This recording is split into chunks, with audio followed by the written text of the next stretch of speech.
Hey, you crazy cats! 42's live streams and videos are simply not available on vinyl. You will have to go to the YouTubes for that. So if you want content about British traditions and culture, cutting edge social commentary from an unapologetically patriotic perspective, along with a side order of madness you simply will not find anywhere else, then this is the place for you. And to all those early adapters in the chat, don't forget to hit the notification bell. That's how you get the good stuff, and make sure you never miss a tasty treat. So with that being said and done, squeeze yourself in. Let's get into it. You know you want to.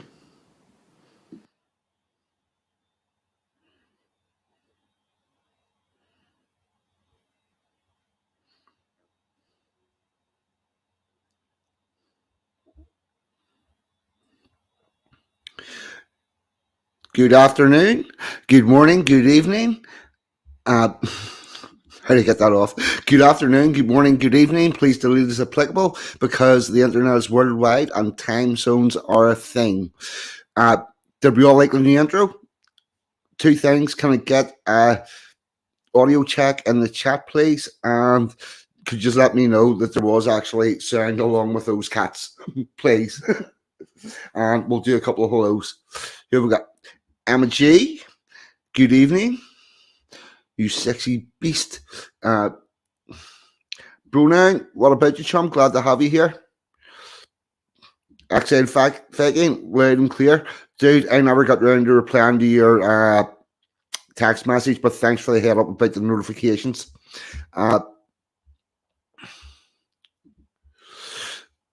Budgie Burglar, what about you, chum? Slim, good evening. Mannequin, always good to see you here. Irish Rose, I think this is your first visit. Glad to have you. Sansom, what about you? You thought you saw a pretty cat? You did indeed. You saw a pretty cat. Edmund, what about you, chum? Glad to have you here. No, me Ironheart. Yeah, that's good. Right, thank you very much for that email. That's really good info. Would you be, whenever I get through the first bit, would you like to come on and tell us about your experience with this parade? Yes, I'll spill all the beans now. Turns out we'll have not one, but two people that have been on the parade we're talking about today. Rory Herbert was there in a military capacity, and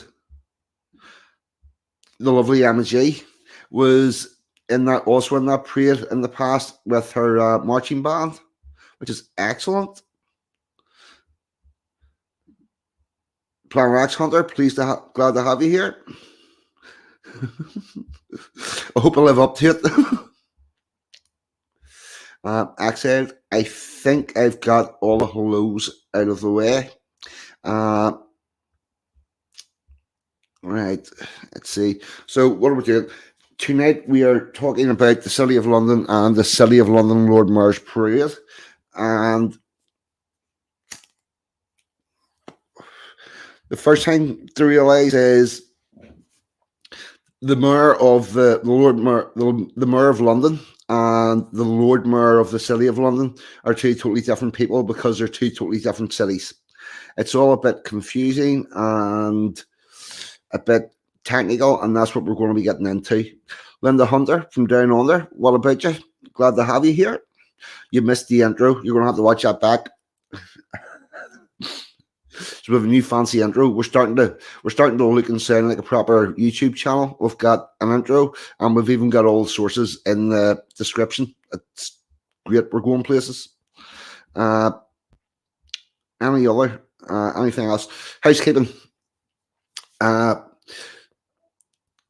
If you arrived here via Bonnie Lad and Samson Communion earlier this evening, very warm welcome. Glad to have you here. And if you didn't catch that stream, or you don't generally catch that stream, if you like the stuff that I'm doing here, you will definitely like their stuff that they're doing earlier on a Saturday evening. So get yourself on that for next week. London is a town, the city is a corporation. We're all over it. We are. Paca, what about you? Uh, yes, the other bit of housekeeping. Ragnar Ironspear is on with four, possibly five horsemen uh, of the whatever tomorrow evening. I believe he's starting at 7, but I'm not 100% sure. Rags, put your time slot in the chat for his place. Uh, and the other thing is John Davidson, as always. Ha, excellent. Roy Herbert, that's brilliant. Really like some first hand knowledge.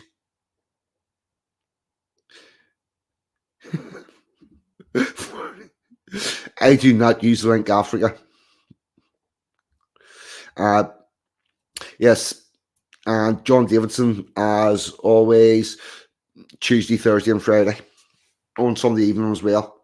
And I believe Resisting the Lies DJ and Sanson have got their thing going on Sunday evening as well. So plenty of stream shows all to watch. Keep you away from that box in the corner of the living room that used to get that is used to indoctrinate people in the guise of entertainment called the television. A community of gods. Yes, we have. We have a community of gods.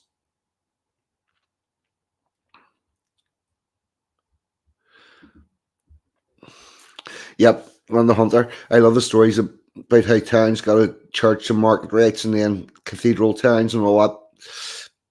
And monasteries. It is good stuff.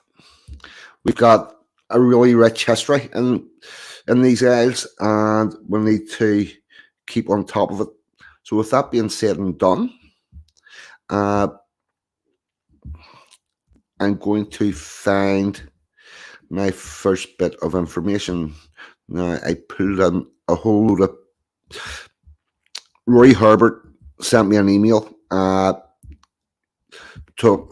tell me about his experience with the parade and a load of pictures, and now I've lost the document to have all my links on, which didn't help, but I've found it now. We're going to get the gears into motion and get our first piece of content up where we talk about the Lord Mayor's show and present. Share screen. Here it comes. Sure. Nah.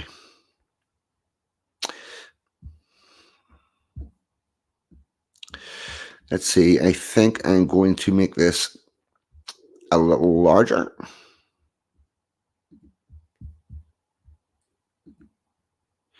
Ta-da!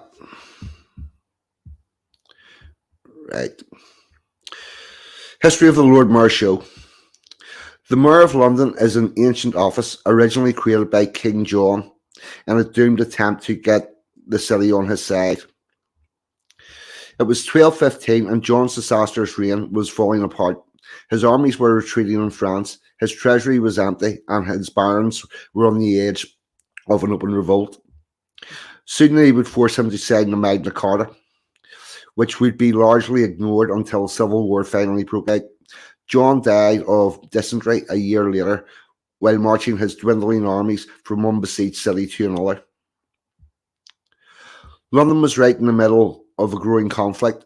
It was a cosmopolitan international place, even then, rich but vulnerable and easy to take but hard to govern. The king's taxes were high, and the city was frequently held hostage by one or other groups of warring barons. The whole situation was very bad for business, and the city of London is about nothing other than business. It is a little city state that sits in the middle of our country, well, in part of our country, and isn't really in our country. It's got different rules and laws and all sorts of shit. Here we go. For years, London had been trying to become a commune, a sort of early city state that would be able to declare its borders, make treaties, and defend itself. King Richard had been an ally of King John, may have thought it was a smart move to go along with this. In 1215, he issued a royal charter that established the commune and allowed the city to choose its own mayor every year instead of having a sheriff appointed by the king.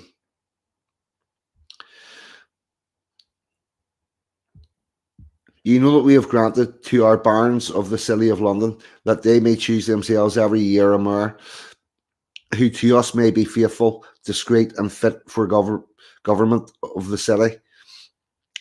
So as when he shall be chosen to be presented unto us, or our justice, if we shall not be present, and he shall swear to be faithful to us.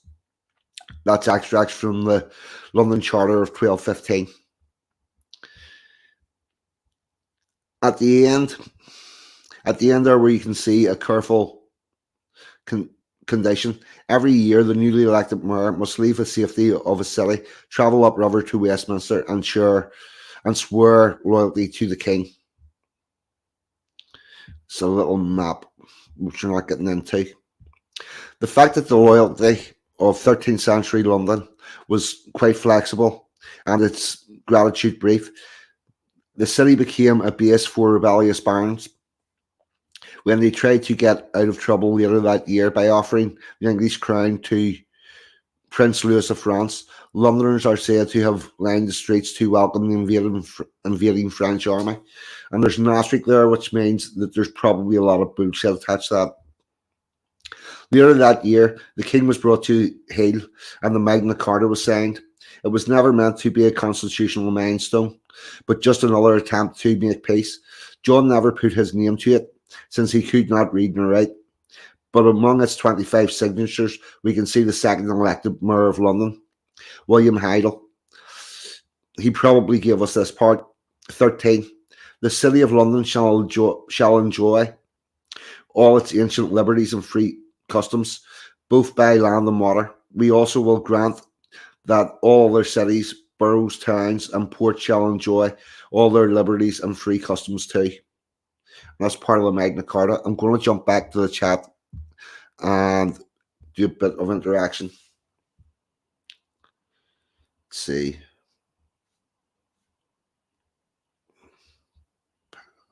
Raymond.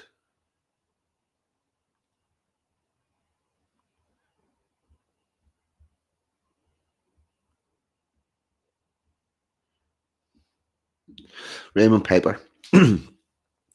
If you look on YouTube, the Lord Mayor's Show 1967 at about 3:30 is a band of 3 RR Fusiliers. The drum major in front is my dad leading the London Mayor's Carnival. Excellent. I'm seeing if there's anything else. City, London, Washington, and Rome, and Vatican.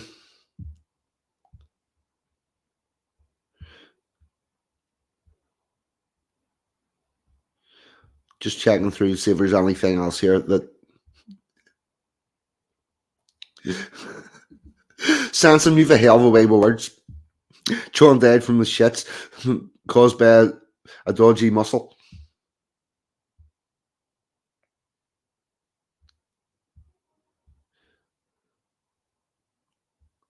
Regs is putting the stream in. No, I think we're good.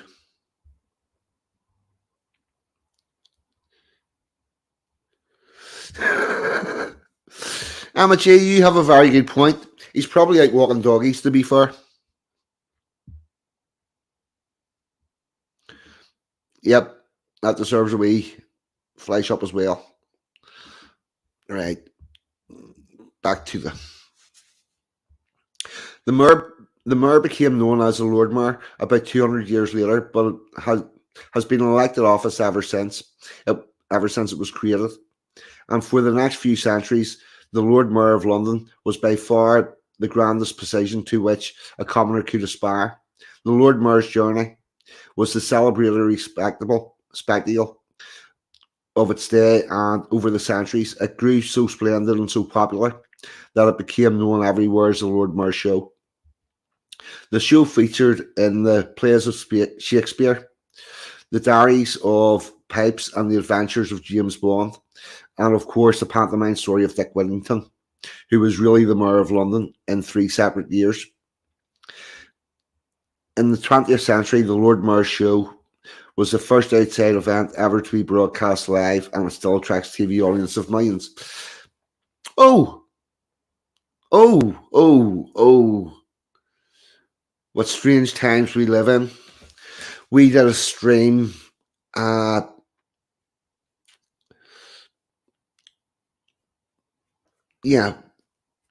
the stream that we did about our late Queen. It was still the first outside live broadcast was indeed the coronation of Queen Elizabeth II. I don't know, I'll have a look into that, but I'm thinking that there is much wrong with this site. The modern Lord Mayor's procession is a direct descendant of that of the first journey to Westminster. The route and date have changed over the years, but the pageantry of Hargoth and Castano can still be seen in its lively mixture of London's past, present and future. The state coach is over 250 years old, and the pikemen who guard it are almost as old as the show. Today you will see the city's businesses, livery companies, charities, Her Majesty's forces, city police, which are different to the Metropolitan Police. They've got their own police in this fucking little mile. Londoners from all walks of life come together to enjoy a splendid celebration of the city's ancient power and prosperity, just as they did in the Middle Ages. So that's a brief overview, which I'm going to get rid of. Hold on. Remove that from the studio and remove this from the studio. Get the cat videos away.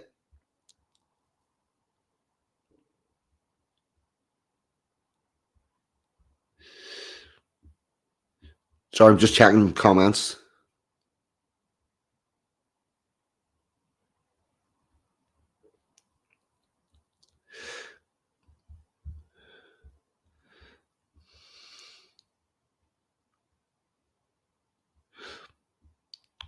Oh, right, hold on.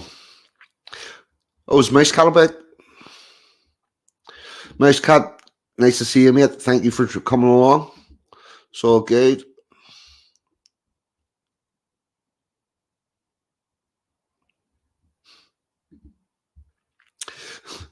What's the difference between a mini and Westminster? You can't get 650 traders on the mini. You do have a good point.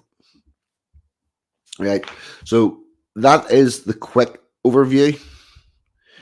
Now we're going to talk a little bit about the City of London and the difference between it and the rest of London, and actually the rest of Great Britain. And this is coming from the official City of London website. StreamYards, present, share screen, Chrome tab, our role in City of London, share. I'm going to zoom this in a little bit.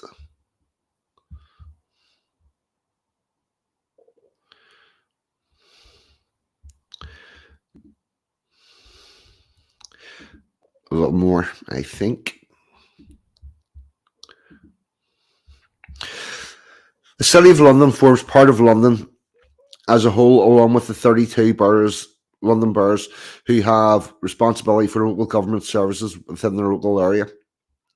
London covers an area of 670 square miles with a population of over 8.5 million and is administered by the Greater London Authority. Based in City Hall, the GLA is governed by the Mayor of London, currently Sadiq Khan, and the London Assembly. It provides wider strategic direction for the capital, and its policies cover all 32 boroughs of the City of London.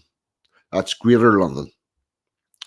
Now we have the City of London, also known as the Square Mile.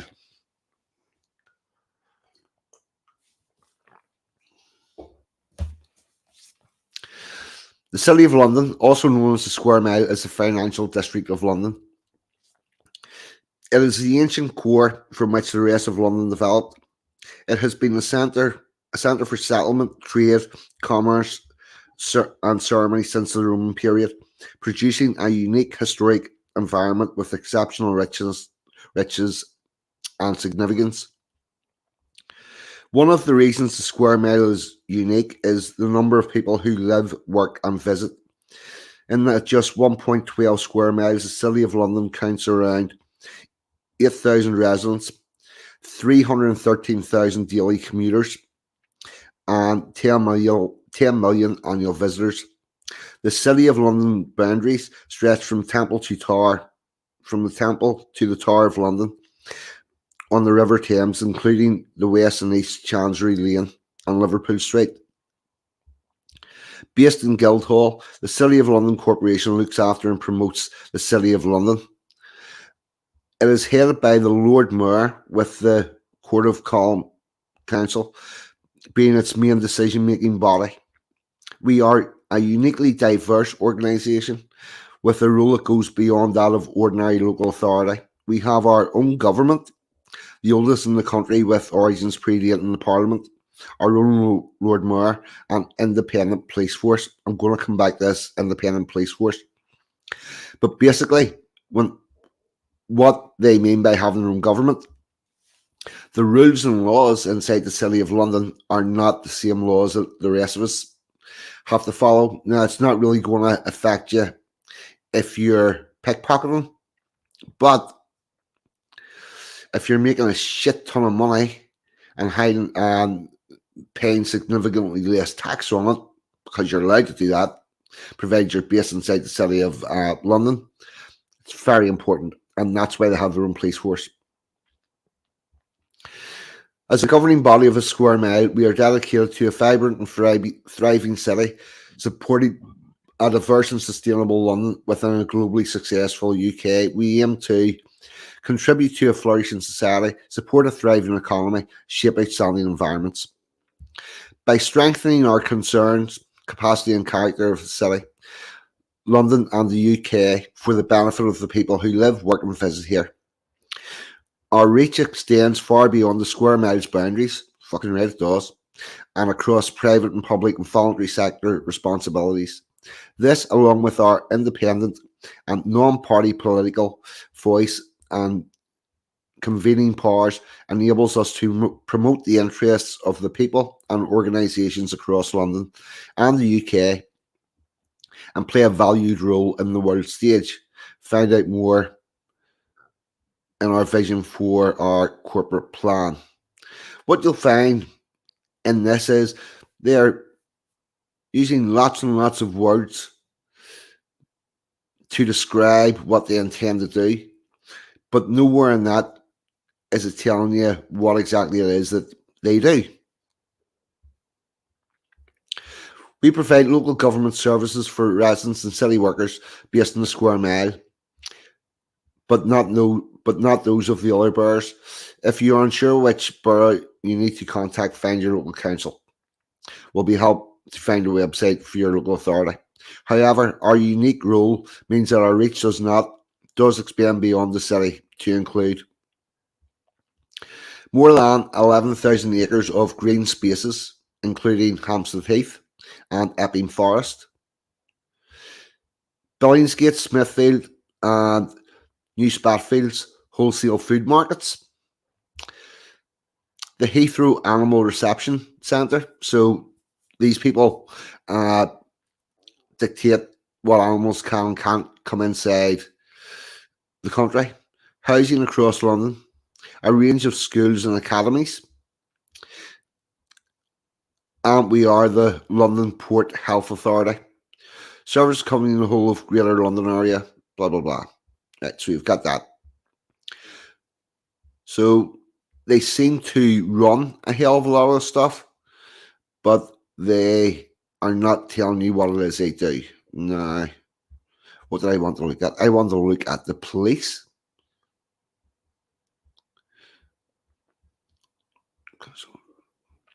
Yeah, the independent police force. Let's have a wee look at them. Police authority, right? We've got some people in City of London Police. We've got about the police authority, economic crime, blah blah blah, different things that they do. So we'll find out exactly what this police authority do.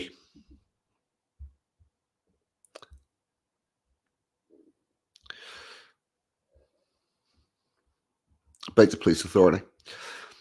City of London Corporation's Court of Common Council is a police authority for the square mile set out by the City of London Police Act 1839. The court delegates its duty, except for as appointed by the appointed of the Police Commission and the Police Authority Board and its committees. Strategic planning and performance, resource, risk and estates, professional standards, integrity, economic crime, and cyber police pensions board. The board is responsible for holding the commissioner to account and running an effective and efficient service, ensuring value for money in the way the force is run, setting the policing priorities to take into account the views of the local community. The City of London is home to over 8,000 residents and an additional 500,000 city workers, visitors, and commuters travels through the city every day.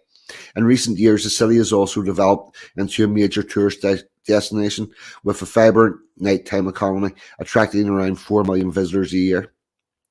The City of London Police is responsible for ensuring the safety and security of all these individuals while they are within the city's boundaries.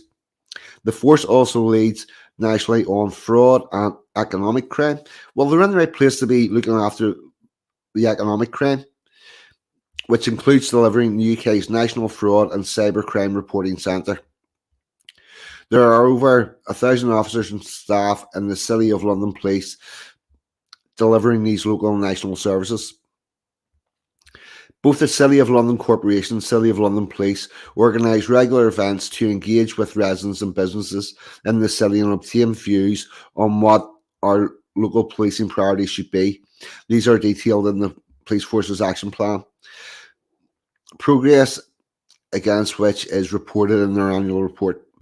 To achieve outcomes that matter to local people, the city's corporation is able to draw on the expertise of worldwide ranging areas of service it provides and establish effective and strong partnerships working, for example, through the Safer City Partnership. So, when they've got a police force, not very clear what to do, but it seems that the City of London has its own set of rules, which is policed by its own police force. Ask my brother, am I a liar? This does not seem. It seems like these fuckers have got a hell of a lot of power. We have no ability to elect anybody to it. Anybody surprised yet?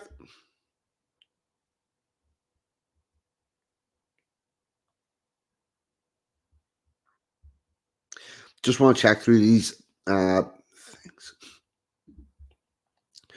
The only bit of London worth seeing anymore is the back of it.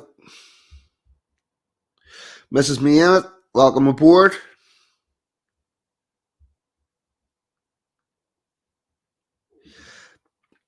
Yeah, I don't think there's too many of them going.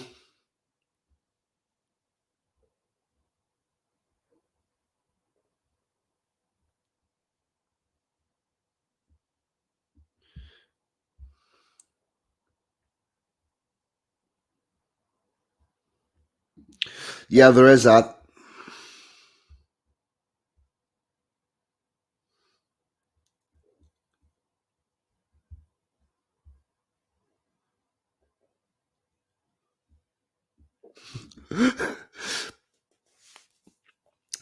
Yeah, they did. We had a bit of IRA bombing in the city of London. The problems, Mrs. Mate. Uh, I'm going to start using that term because it's much better than the troubles. Oh fuck, that's class. High current. Uh, nah. What we're going to do? We're going to do the extra bit that I've got. Then we're going to have a bit of a YouTube on the actual parade, and then I'm going to get Rory in. I think is the way I'm going to tackle this, and get the more information. I might skip through bits of this because uh, bits of it are doubtless going to be duplicated. StreamYard, present, share screen, Chrome tab, explain the city of London, sure. Right, again, we've got a picture of the nice golden chariot this mirror runs away in. There's a bit of the wall of London. The famed English author, poet, literary critic Samuel Johnson once said, when a man is tired of London, he is tired of life, for there is in London all that life can afford. Say this in 2017, it still holds true, as London continues being one of the most visited cities in the world, known for its amazing bridges, modern buildings, beautiful historic landmarks such as the Tower of London, Westminster Abbey, Houses of Parliament, and Buckhouse. London feels like the centre of the world, and according to some, the world's financial capital. While most people will tell you that London is one great city, the truth is that there's more than one London, and that is inside of London. Right.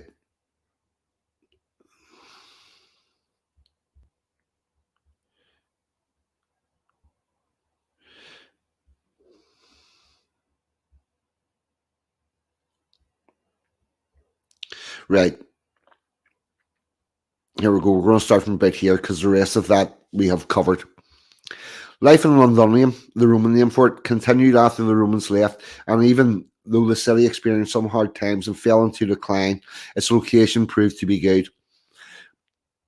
It was brought back to its former glory, trade thrived again, and the city grew both economically and in population.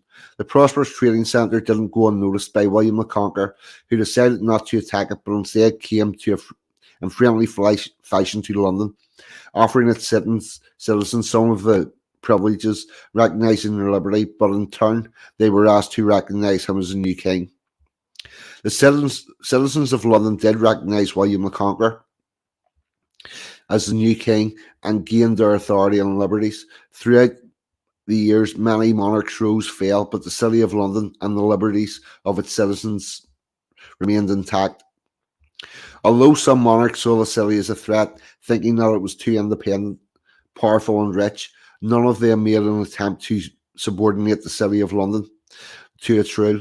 The area was not dependent on another power, and it had the sovereignty, govern, tax, and judge itself.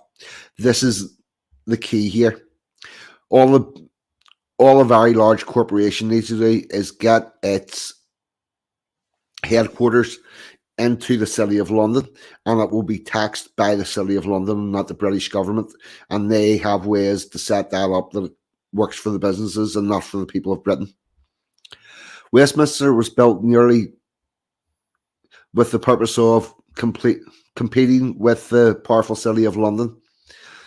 And this was when the second London was born. The new city expanded rapidly and eventually surrounded the city of London. By 1889, the County of London was formed, and the name was more often used for the large areas that surrounded the original city of London. The city of London continued functioning independently, governed by a corporation even after 1965, when the County of London and the County of Middlesex were abolished and Greater London was formed. The Mayor of Greater London has nothing to do with the original City of London and still has a separate governing bodies and a mayor. This is Mason House, the official residence of the Lord Mayor. In fact, the City of London is so independent that it has its own flag, crest, police force, ceremonial armed forces, and a mayor who has a special title, the Right Honourable the Lord Mayor of London.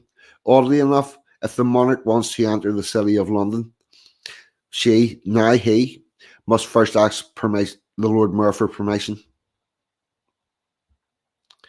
That's pretty much all of that. The one thing that I will add that, just get this off. Thank you. The one thing I would add that is, if you pull out a banknote and look for the bit where it's been signed by somebody, it's been signed by the chairman of the London Corporation who run the City of London. Like, these are the people that run your money, not the British government. Exactly. It's like the Vatican. Oh, hold on. Hold on. Yep. London is its own separate state, same as Vatican.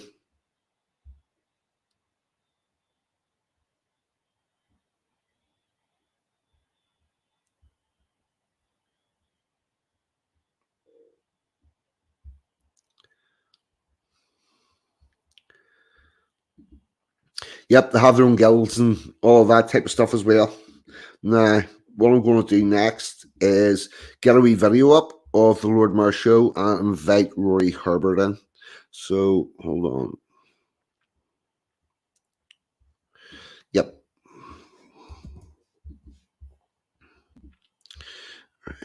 Add this.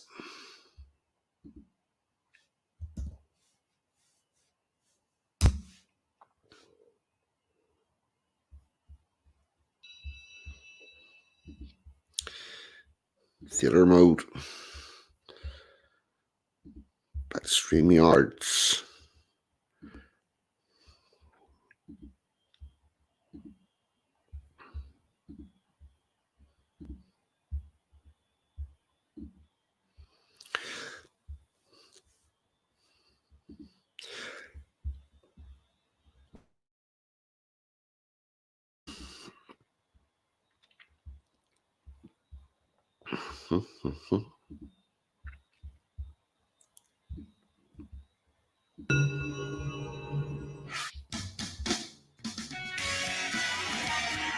The Lord Mayor's Show is the largest, noisiest and most colourful event in the City of London's calendar.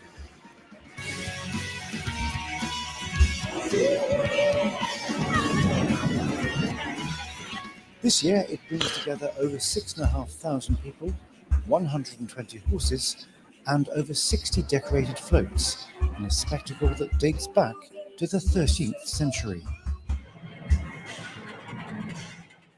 William Russell was elected as the 692nd Lord Mayor of the City of London in October, and by tradition, the Lord Mayor's Show enables the new Lord Mayor to show himself or herself to the people of the city.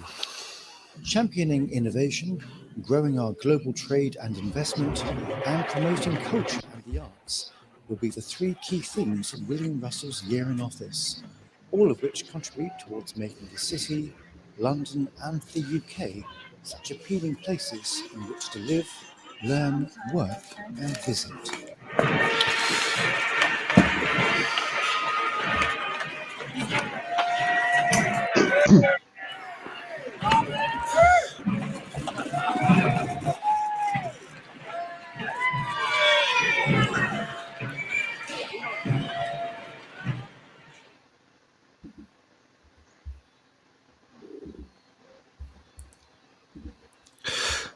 Good evening, Rory. How's yourself? Good evening, 42. How are you? I'm doing very well, thank you. And yourself? I'm well too, thank you. Good.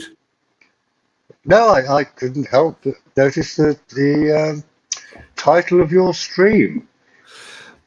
And I thought to myself, gosh, takes me back nearly 40 years. I used to march in the Lord Mayor's parade as part of the Honourable Artillery Company.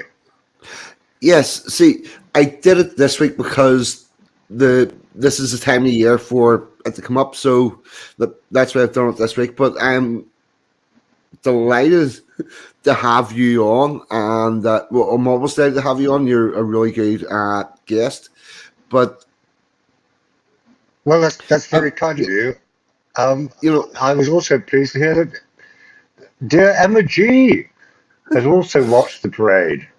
oh, Emma G was in the parade. Oh, Emma really? G, Even yes, better. Emma G was in a marching band, and they entered in competitions and done all sorts of stuff. And they were invited on a number of occasions to walk in the parade. So yeah, she's actually been in the parade. I'm not sure, she might have fell asleep because she was on night shift last night. She hasn't really had much sleep today. But we'll have to figure out what years, because she was telling me I think it was the 80s she was in the parade, but I'm not sure. Well, Find out roughly. that's excellent news. Um, I sent you some photos Yes, I have of got. there's some part of the Honourable Artillery Company. Um, there's a group called the Pikemen and Musketeers. Yes, They've been out for a while. And they're the ones who guard the Lord Mayor of London. right. Now, And are these the people in the wooden panelled room in the those are picture? some friends of mine. All right. Okay. Right. Yeah, I Which? have quite a few friends. I mean, Yeah. they're all over 60. They're Right. but they do that. Yeah, throw that one up. Oh no, Yeah. that's Gog and Magog. No, I was going to come on Right. to Gog and Right. Magog Okay. Right. later. Okay. Right. I'll take this one back down. Hold on. That's worth Right. talking about later. Yeah. Right. Right. Get back. I'm just looking Oh. up my email to you. Hold on a minute. Right. Share Um, screen. I've got all of those pictures. Right. I think. Right. That one. That one. Right. Okay. We'll start with the one on the wooden panel, or yeah, no, start with that. That's start with fine. that. Right. Yeah. So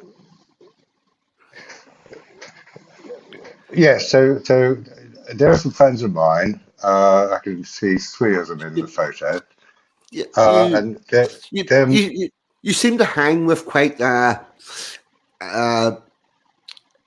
esteemed. You seem to go in esteemed circles there, Mister Herbert. well, well, that's very kind of you. You never know. It's circumstance.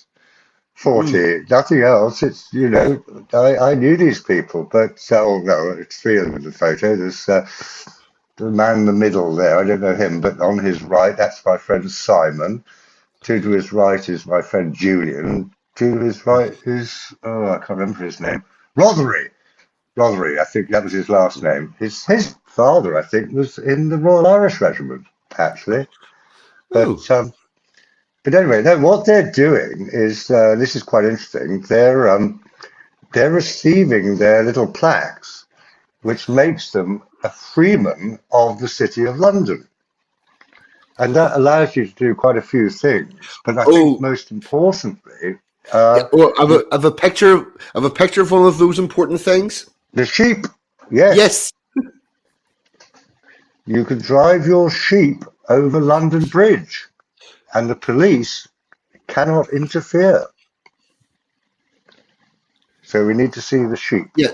Yes. I shall get the sheep up now. Uh, percent percent share screen. Share screen window. The sheep. Here we go. There we go. There's the sheep getting driven across the bridge. Right. So yeah. So there we go. And I think they do it once a year Oh, to make sure that yes. they If keep their allowances, let's say, and they're yep. Well, still allowed to do it. yep. If you've got grazing rights or right of way, it needs to be used once a year in order to maintain it. So that this is also why the cheese rolling is done. The cheese rolling started off with a thing to protect the right of way, and it was so that they had a record of. Has anybody walked this in the last year?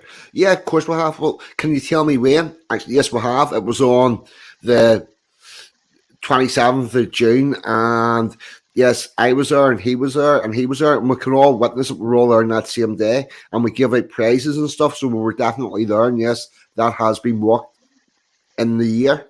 So this will be something similar, where they make a bit of a show and a song and dance about it, so they can record it, and it's reported, and there's no uh, uh, what's the word? Oh, I've lost the word now. Well, it's all fun, isn't it?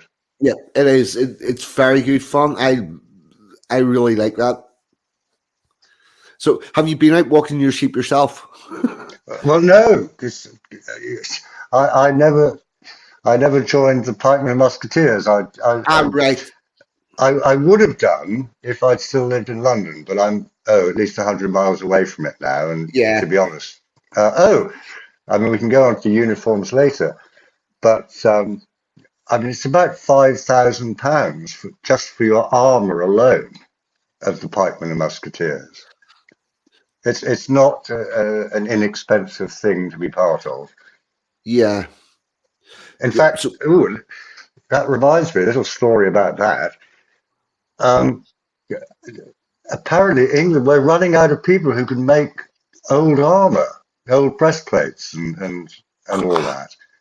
And so they actually reordered a whole lot, but obviously it has to be in different sizes because they're all fitted yes. to you, like a suit. Yeah. So, we're losing that skill set. Oh, definitely, yeah. Yeah. That's actually not surprising. And like we have a local shipyard that currently employs 300 people.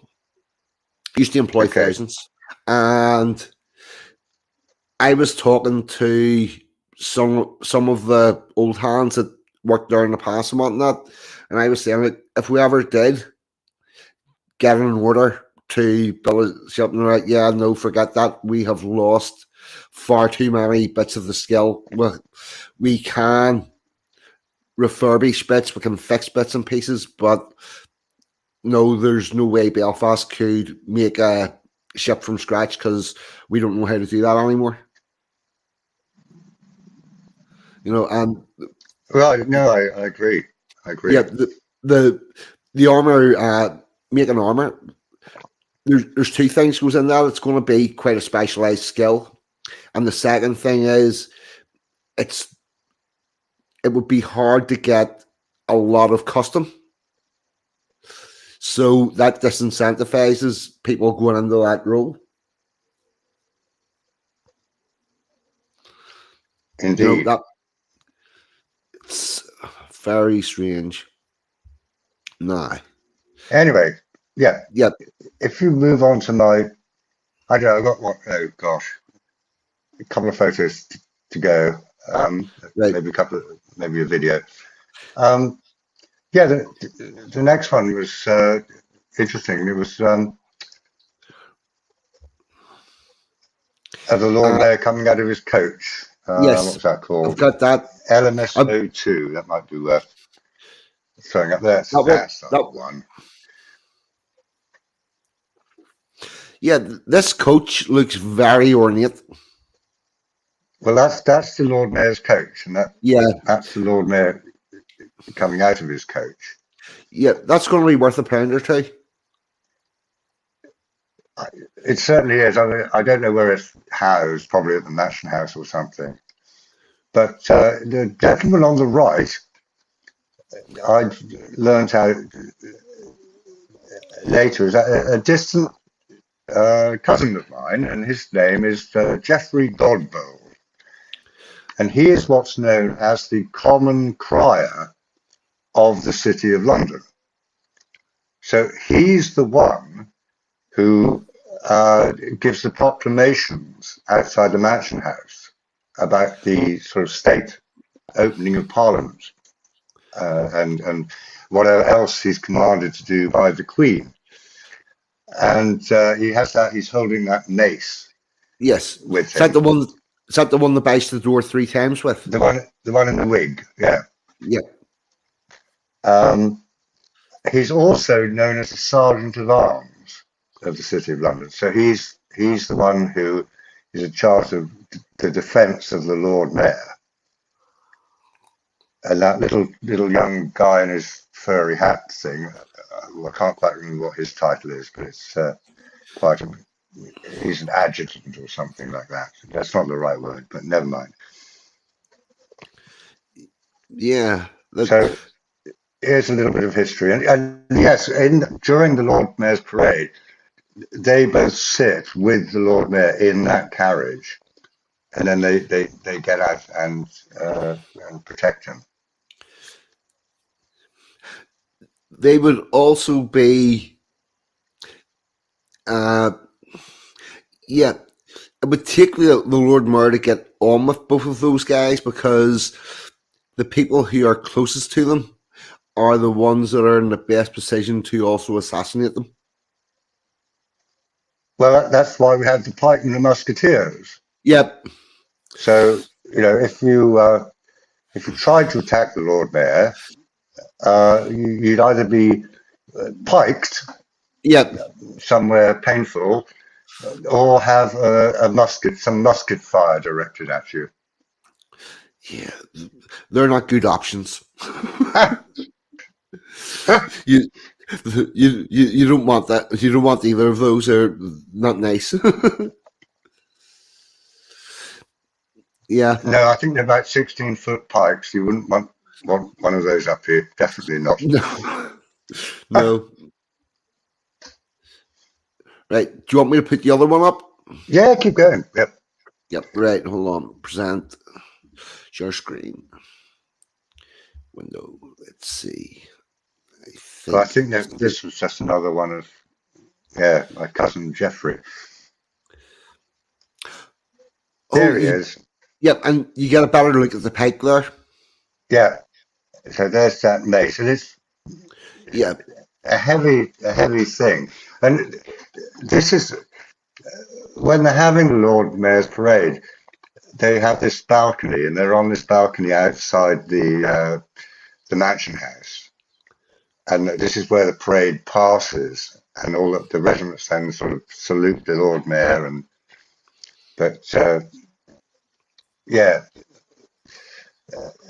this is what it's like. It's and as you said earlier, it goes back, thousands, well, hundreds of years. Yeah. As do the rules that these people live under, which are different to the rules for the rest of the country. Yes, I mean, it's basically a tax. It's not an independent state. I mean, they're all under the same sort of tax rules and everything. I mean, in my opinion, it's all a bit of fun, and it's being financed by the City of London, which I suppose might not be good for the working man, but yeah, it's hard to know exact.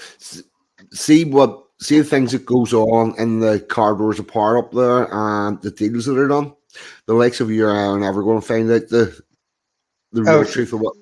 Yeah, fortunately, it's definitely the corridors of power. The amount of money in the City of London is just unbelievable. I mean, it's you can't escape it. It's the people up there are, I wouldn't say they're not all billionaires, but plenty of millionaires perhaps. Yeah. They're making good money out of it. Let's put it that way. Yeah. They're not short of a few quid. I don't think they're having the same worries as we are about the heating this winter. No, I don't think so. Ah, right. Now this is an important one. Gog and Magog. Have you heard of them? Not before I started looking into this. Right. I don't know how much you want to go on about them. They are Oh the two giants who protect the city of London. Um, and I noticed your original article you put up had a link to that. I don't know how much you want to talk about that. no. Oh yes, go ahead. The reason why I didn't sort of jump into that was because I knew you were coming in with first-hand knowledge. So yes, please do tell me about these things.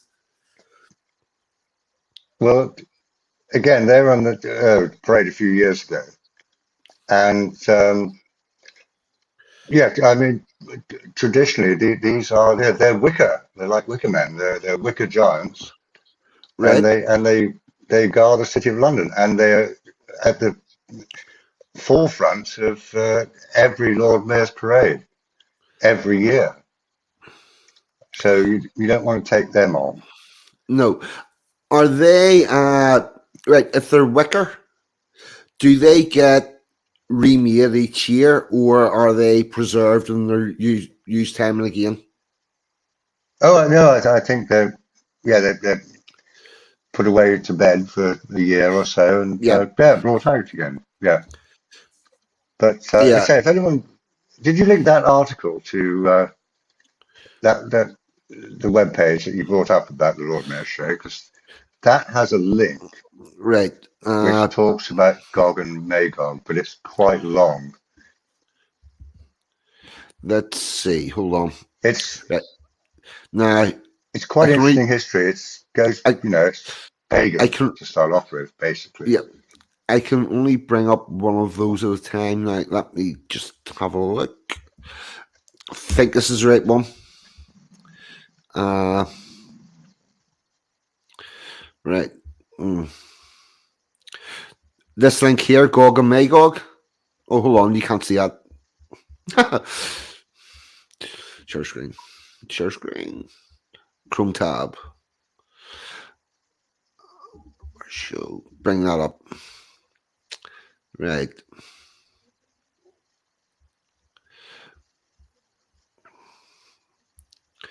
Where was that Gog and Magog thing? If you scroll down, I think, to the bottom of the Magna page. Carta, Royal Charter, Dick Wellington, Stagecoach. There you go. There you go down. Yeah, bottom left. All Yeah, right. Gog and Yes. Magog. That's the one. There you go. Do you want to read a little of that? Oh, yes. Oh, is this another large metal one inside a building? Oh, I'm sure Toward, that, yeah, probably more than yeah, one of them. yeah. Towards the head of the procession, you may, you may see two stern but benevolent wicker giants. They are Gog and Magog, the traditional guardians of the city of London, and they have been carried in the Lord Mayor show since the reign of Henry V. Grog and Magog, or sometimes Grog Magog and Cornelius, are descendants from mythical pagan giants, and their origins lie in medieval legends of the early British kings. The story goes that Diocletian, the Roman emperor, had 33 wicked daughters. He managed to find 33 husbands to curb their unruly ways, but the daughters were not pleased, and under the leadership of their eldest sister Alba, they plotted to cut the throats of their husbands as they slept. For this crime, they were set adrift in the boat with half a year's rations, And after a long and dreadful journey, they arrived at a great island that came to be named Albion after his eldest. Here they stayed with the assistance of demons. And they populated the wild, windswept islands with a race of giants. Some time later, Bertus, the great grandson of Asenia, fled by the fall of Troy and his way of various scrapes, arrived at the same islands. He too named them for himself, so we also know them as Britain. With him, he brought his most able warrior and champion, Cornelius, who faced the leader of the giant Broad in single combat, and eventually hurled him from a high rock to his death. The name of the giant was Goramog, and the rock he was thrown become known as Langlog or the Giant Sleep. As a reward, Cornelius was given the western part of the island, which came to be called Cornwall after him. Bertus travelled to the east and founded the city of New Troy, which we now know as London. The full story can be found in Gorlock and Morgoth's 12th century history Regina Britannia. Largely fanciful but hugely influential history that connects Celtic royalty to the heroic world of Greek myth by the way of the old Welsh legend of King Arthur. The, the alert reader will have noticed that the fall of Troy was about 2,300 years before the reign of Decoton, and that the name Guramog is a mangled borrow of the Old Testament. But these histories were accepted as fact for centuries and would have real importance in the medieval participants in the Merle procession. The giants. It is common enough for people to regard the original inhabitants of their land as giants. The memory of early struggles for land survival is preserved in mythology, and heroes become giants in the popular mind. They probably were large and powerful men, and their physical strength and stature became exaggerated as their deeds passed into legend. Our pagan giants were not ugly or huge. They are elaborated folk memory of great men inhabiting the lost age of might and simplicity. The custom of carrying effigies and images at festivals is sometimes explained as an echo of the days when the same festival would have revolved around human sacrifice. Well, Wicker Men are all about sacrifice. The victim was replicated with a symbolic representation, and as the old rites were incorporated into the church, the sacrificial effigy became a saint who had made the sacrifice. Whatever one thinks of this theory, the custom of carrying effigies at festivals was widespread in the Middle Ages, both in England and on the continent. The giants of the myth were among them. The tall figures that you will see on the day of the Lord Mayor show are just the latest in a long line of pagan effigies that go back at least 10,000 years. We're now on the Guild Hall. That actually looks quite interesting.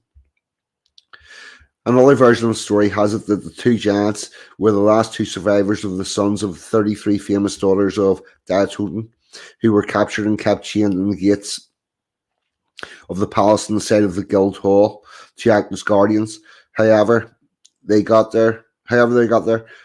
We do know that by the reign of Henry V, there were carved giants guarding the gates of Guildhall. In 1554, they appeared in the Lord Mayor show, and in 1605, the pageant master of the day alluded these giants who appeared in the procession on the Lord Mayor's day as Coronius and Gurgog. In 1672, the pageant master Thomas Jordan referred to the giants as two exceeding rarities and stated that at the conclusion of the show they are to be set up in the Guildhall where they may be daily seen all year round. I hope never to be demolished by such dismal violence as happened to their predecessors. He was referring to the destruction of much of the city by the Great Fire in 1666. The giants, however, only lasted 2 years, being made of wickerwork and plasterboard, and common with the sacrificial forebears, they were eventually destroyed by mice and rats. They were replaced in 1708 by the magnificent pillar of wooden statues carved by Captain Richard Saunders. These giants, on whom the modern versions are based, lasted for over 200 years before destruction in the Blitz. They in turn were replaced by the pair which can now be seen at the Guildhall, and which were carved by David Evans in 1953. They were a gift to the city by Alderman Sir George Wilkinson, who had been the Lord Mayor in 1940 at the time of the destruction of the Sardinian versions. Right, we'll read all this. Grog and Magog symbolise one of the many links between the modern business institutions of the city and its ancient history. This is only the most recent of many rebirths, which have long symbolised by the phoenix on Moloch's shield, representing return after fire. Today, the words of Thomas Borman summarise the Londoner's view as well as ever. Cronius and Gurmgog were two brave giants who richly valued their honour and exerted their whole strength and force in the defence of their liberty and their country. So the City of London, by placing these, their representatives in the Guildhall, emblematically declare that they will, like the mighty giants, defend the honour of their country and liberties of this city, which excels all others as much as those huge giants exceed in stature the common bulk of mankind. The Garnark history of the two famous giants and other curiosities at Guildhall. Right. Very good. We'll bring us back to this. That's quite a story. Well, 40. I'm sorry if it was rather a long one. But, no, it's okay. It's fine. I thought it was rather interesting, and no, it explains a little bit about the history of the City of London. It also, the reason why I started doing this is our country has a rich and vibrant history, and we have links with our past, and we as a people have collectively stopped talking about it and seeing what. And it's very easy that even if people do go and watch the Lord Mayor show, they're not going to get, they'll just see two giant things and no background information of what they are, why they are. So it is very, very good information. I'm really pleased you come on and pointed all this out for me, because it is very interesting.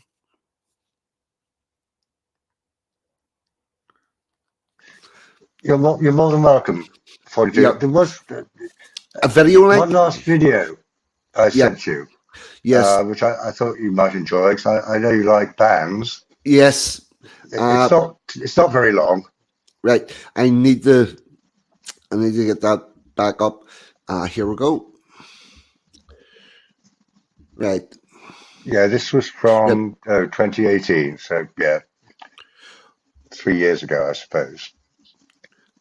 But worth a watch. Yep. And I said this is the pikemen and musketeers, right, that I was talking about earlier. Get this on. Right. Oh, it's just getting past the. This is what I was talking about. Yep. They have original 17th century uniforms and armor and muskets. Right. And they're all retired members of the Honourable Artillery Company. Right. Hold on. Get back to here. % share screen. Right, here we go. And Chrome to it goes to show, we English, we can keep up with Ulster when we need to.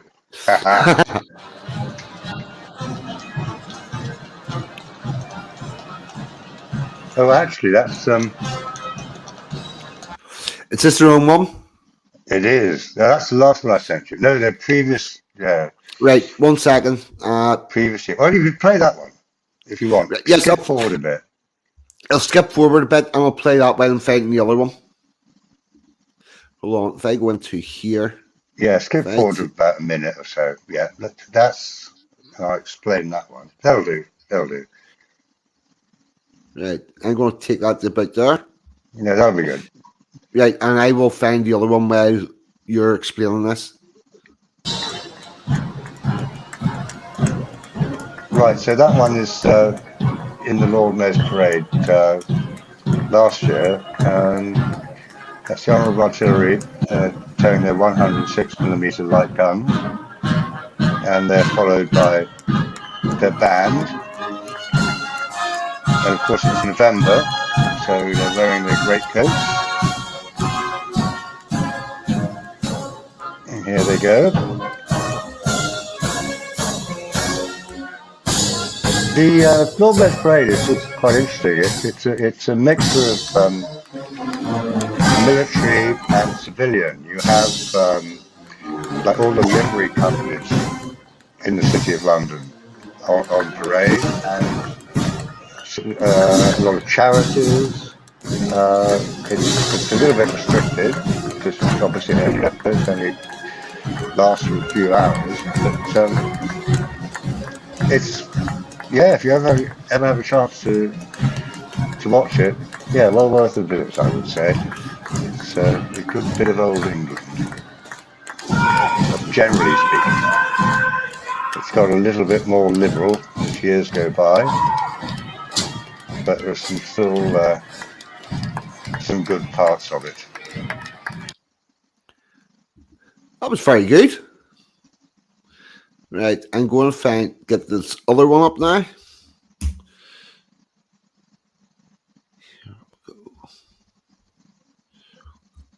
The interesting thing about Putney Musketeers is that it's really interesting to watch their drill because it's based on 17th century drill and commands.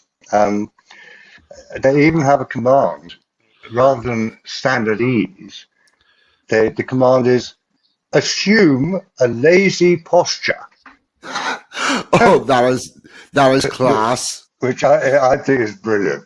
Yeah, assume but they don't just then do standard ease. They standard ease in a way they would do 400 years ago. You know. Yeah, which is also going to be different. See, before I hit play on that, who, you did you say who was marching in the previous? That Yeah. was the active unit of the Honourable Artillery Company. Yeah. Right. Okay. Just wanted to, right. Okay. Some of whom I have to say are actually employed in Ukraine at the moment. In Ukraine. Indeed. Yep. Most people in the government won't tell you that. You might want to delete that from your YouTube channel. Oh. Hold on. We've got active service soldiers in a country that is currently at war. Yeah. Right, I'll shut up. Sorry, Right. 42. No, it's fine. Don't worry. I'm going to take a wild guess. Are they called advisors? They're training 42. Oh, right. Yes. Right. Yep. Yes. Yeah. Oh, they're doing training. Yes. They're right. That makes perfect sense. Oh dear. That is not good at all. Right. Hold on. Here we go. Now, here's the other video.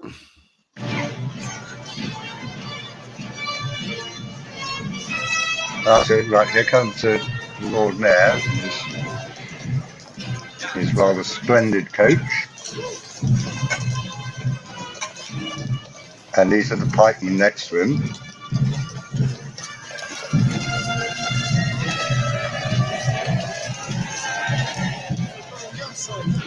And then here we go in a few seconds. Here come the old pikemen and musketeers. Oh, that's the band, actually, firstly. Check out the size of those drums. Oh, no. This is quite a spectacle. Well, I thought you might like this one.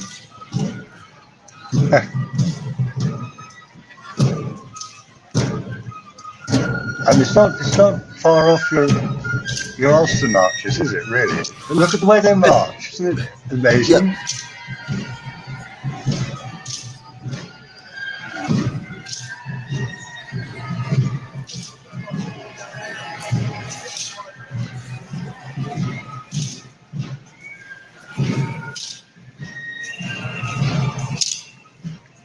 Oh, I think we've got the lifeguards following them after Yeah. that. Yeah.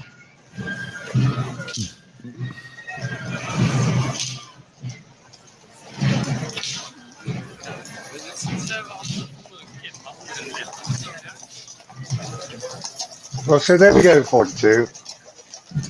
That is excellent. It's a good parade. It's a good parade. That is. I hope I've been able to throw something into the conversation. Oh, you most definitely have. That is. I really like getting the up close and personal information from people that have been to these things, attended, and you've taken part in this, and it really helps, and it brings everything a bit closer to home. And the personal pictures that you brought, like of the sheep and stuff, that everybody doesn't really get to see it. Really big help. Can't forget the sheep. No, it is. It's really good. Thank you so much. Well, thank you. Thank you for having me on. 42. I'll hand back to you. Always a pleasure. Is there anything that you think we should have covered we've missed? I could probably go on for a while, but no. I think we've covered most of it, most of what I wanted to say. Thank you so much, 42. It's been a pleasure. All right. Thank you very much. Feel free to let yourself out. Just thank you very much for coming on and helping me out with that. You're more than welcome. Goodbye for now. Right. Goodbye for now. All the best, chum. Right. What is Ragnar saying to me?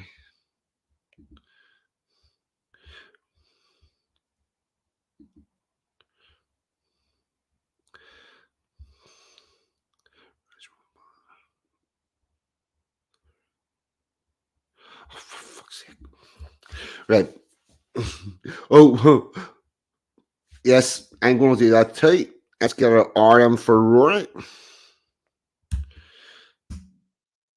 Always an excellent guest and very knowledgeable about all stuff. I almost forgot. Oh, Ian Marsh jumped in. What about you, Sean? Anglo, evening, brother. It's a duck. I'm not sure if I said hello to you earlier. Say, guys, what about you? And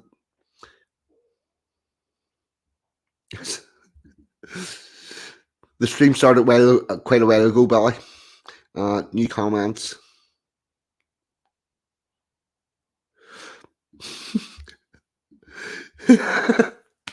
Yes, I was thinking out loud what we're doing next. Right, here we go. I tell you what we're doing next. You're going to like this. We've got our first bit of madness for the evening. And can close that up. Our first crazy interlude. Yep. Just get this video lined up and get it its correct timestamp.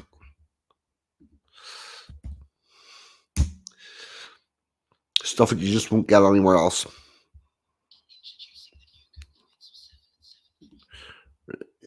Hold on. Here we go. Nearly there.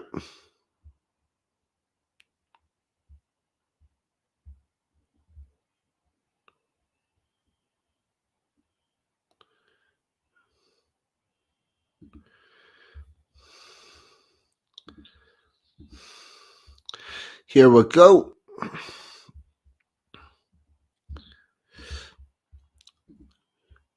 Right, what have you got in your bingo card? Take a guess at what madness I'm about to show you. It's a sport. That's the first clue. What do you reckon?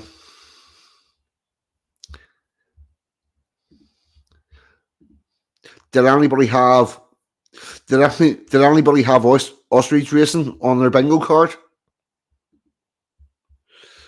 Here we go. Ostrich racing. Yup, you heard it. Ostrich racing is real, with actual jockeys and terrifying breakneck speeds.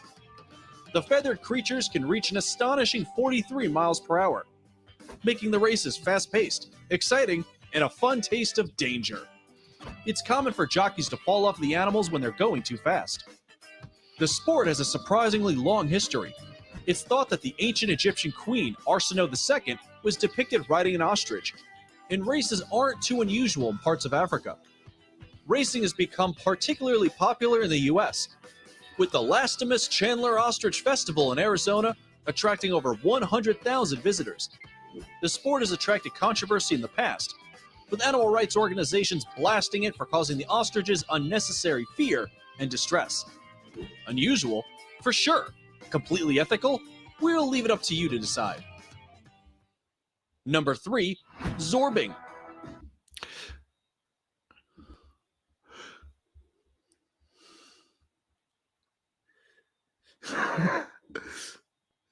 Yep.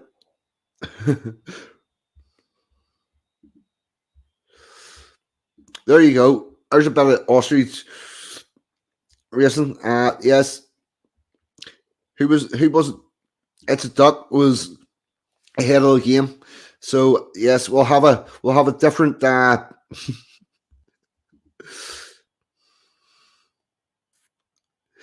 we will have a different crazy sport every week.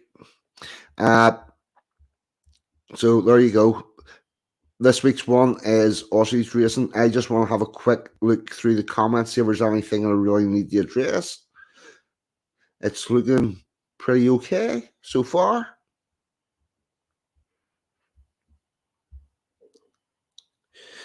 Yeah.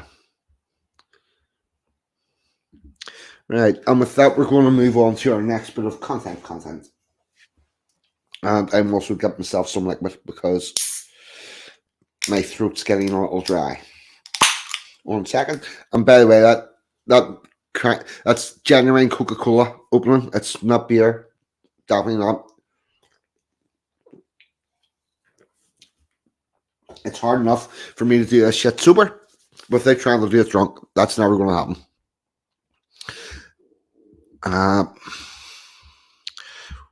Next on the thing is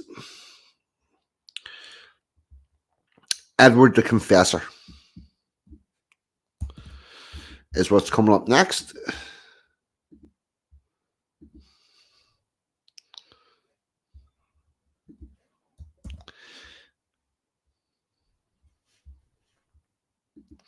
No, that did not work. Hold on.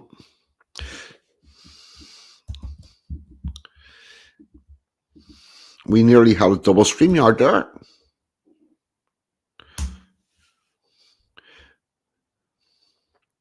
Yep, that's the thing. If you zoom in. And we're going to zoom this in a little more. Back to StreamYards. Present. Share screen. Share screen. Chrome tab. Edward the Confessor. So we're going to do a little bit about him. First of all, just want to check.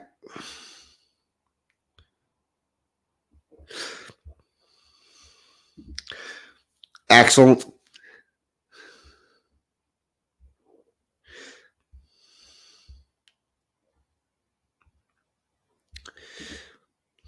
The king before Harold. Right. I think we're okay with the comments. Edward the Confessor, a short history. 1 second. Liquid.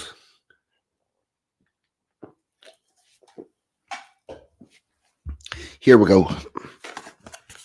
St. Edward, the patron saint of the parish, was also known as the Peacemaker. He was born in 1003 and reigned as king of the country from 1042. Ooh, good number. Until 1066. He married the daughter of Earl Goodwin, though there was no friendship between the two men, as the king was a of Norman origin, whilst Godwin was a Saxon.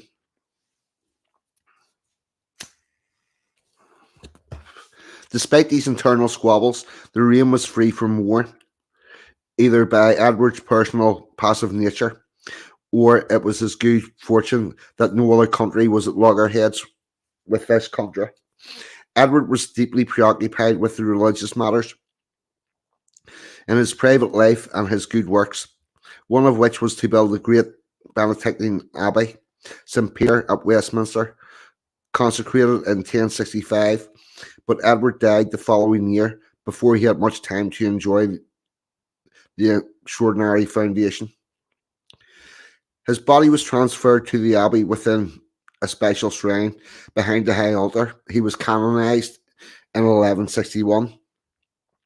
Edward's unofficial title of Peacemaker remained with him, and for a long time after, he was declared the patron saint of England.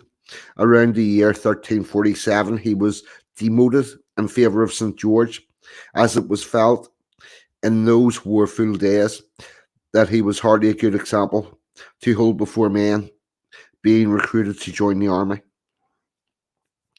At the period of the Reformation, St. Edward's Shrine was despotised, but now it has been restored with love and has become once again a place of pilgrimage by Catholics and Anglicans. His feast day is on the 13th of October, commemorates his transition to the Abbey, which is why we're doing it this week. The legend was told by Amy Steedman is that the king's life was dwindling to a close just as the great Abbey at Westminster was completed, and Edward knew that this was so. It was said that the king was on his way to the dedication of the chapel to St. John. He was met by a beggar who asked alms of him. "I pray thee help me, for the love of St. John," cried the beggar. Now the king could not refuse such a request, for he loved St. John greatly, but he had no money with him, and Hawkins, his steward, was not at hand, so he drew from his finger a large ring, royal and beautiful, and gave it with a kindly smile to the poor beggar. Not very long afterwards, the legend tells us, 2 English pilgrims far away in Surrey lost their way and wandered about in the darkness and amidst great dangers, not knowing which road led to safety. They were almost in despair when suddenly a light shone across their path, and in the light they saw an old man with bowed white head and a face of wonderful beauty. "Whence do ye come?" asked the old man, "and what is the name of your country and your king?" "We are pilgrims from England," replied the wanderers, "and our king is the saintly Edward, whom we call the Confessor." Then the old man smiled joyously and led them on their way until they came to an inn. Know ye who I am? He asked. I am St. John, the friend of Edward your king. This ring which he gave for the love of me shall ye bear back to him, and tell him that in 6 months we shall meet together in paradise. So the pilgrims took the ring and carried it safely over the land and sea until they reached the king's palace, when they gave it back to the royal hand and delivered the message from St. John.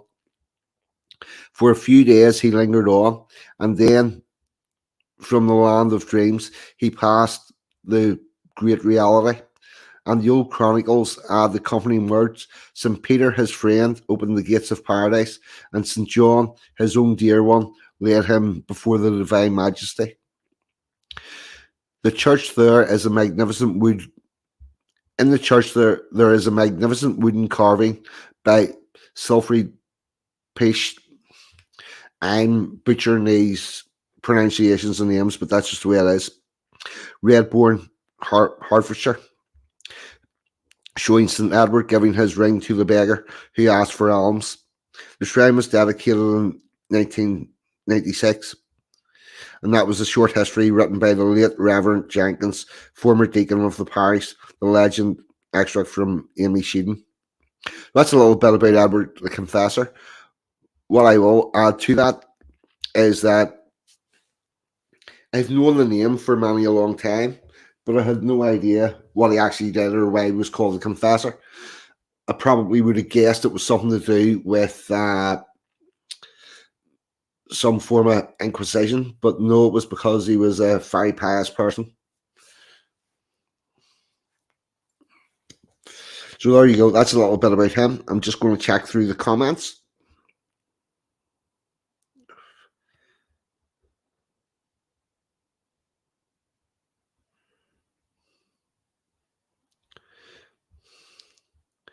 What have we got?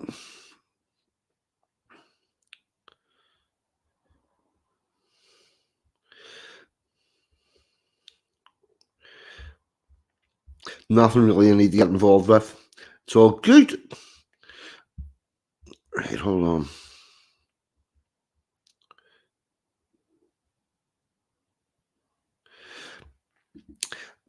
I would say he confessed very regularly. He was just very pious and went to church a lot. Is about the height of it. He didn't confess to any huge crime. It's just very pious, went to church a lot. It's about the top, middle, and bottom lot. And from there, that was quite a quick one. And we're going to do a little bit about wheels. And St. Keyne's Well is next up. It's actually quite an interesting story.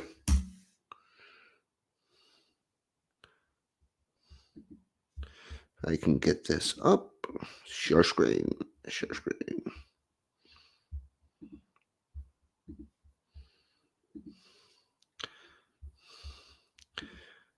Right.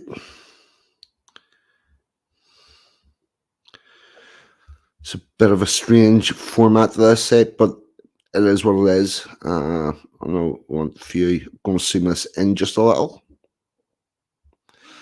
And I think we'll do that again. Here we go.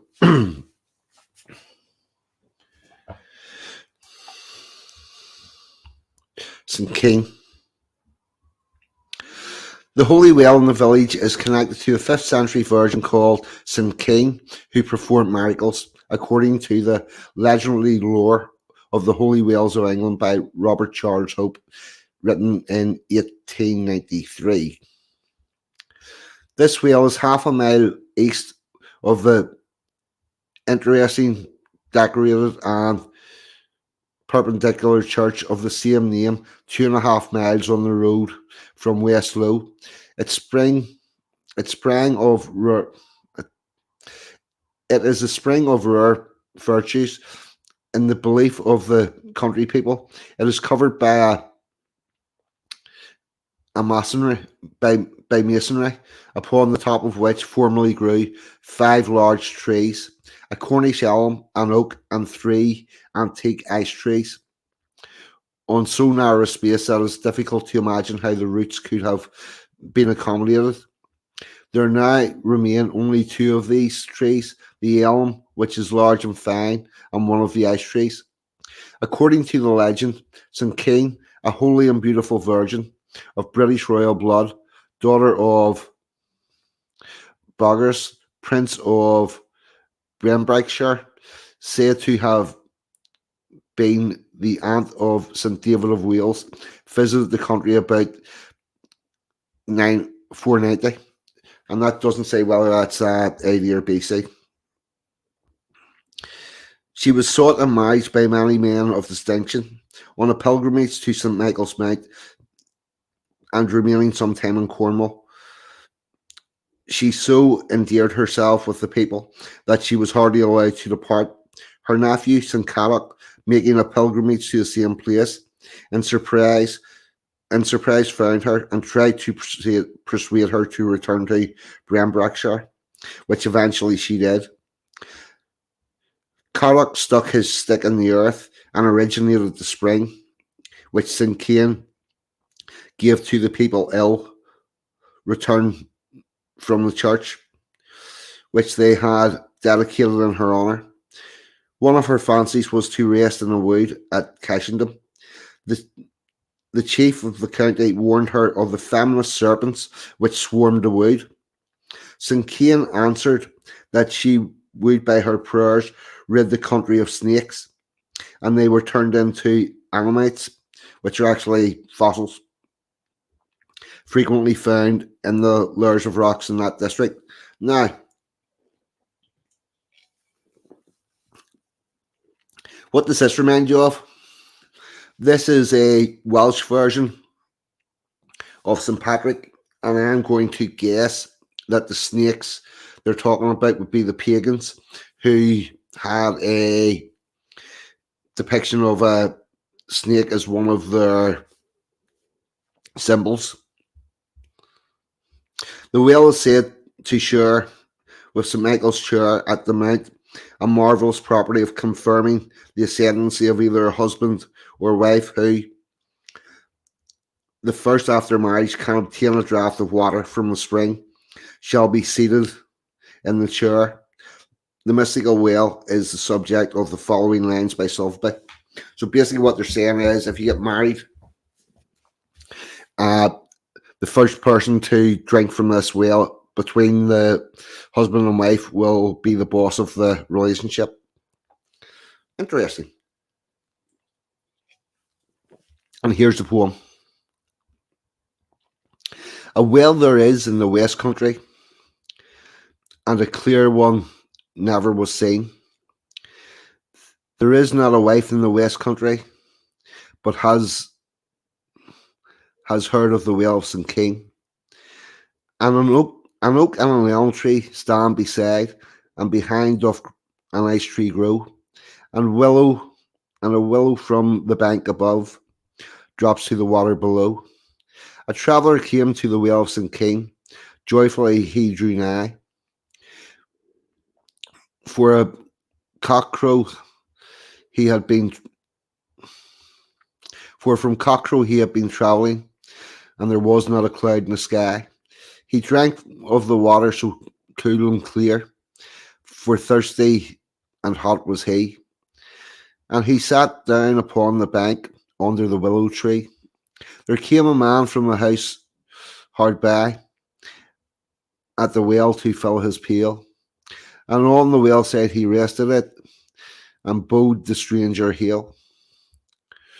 Now art thou a bachelor stranger, quoth he, for an if thou has a wife, the happiest draught thou drank this day that ever did strengthen thy life. For fast thy good woman, if one thou hast ever in Cornwall been. For an if she have, I venture my life, she has drank from the well of St. Keyne. I have left the good woman, who never was here, The stranger made reply. But that my draft should be better. For that, I pray you answer me why. St. Keyne, quoth the Cornishman, many a time drank of the crystal well, and before the angel summonsed her, she laid the water a spell. If the husband of the skiff did well, shall drink before his wife, a happy man henceforth is he, for he shall be master for life. But if the wife should drink it first, God help the husband then. The stranger stooped to the well of St. Keyne and drank the water again. You drank of the well I warned betimes, he to the Cornishman said. But the Cornishman smiled as the stranger spoke and sheepishly shook his head. I hastened as soon as the wedding was done and left my wife in the porch.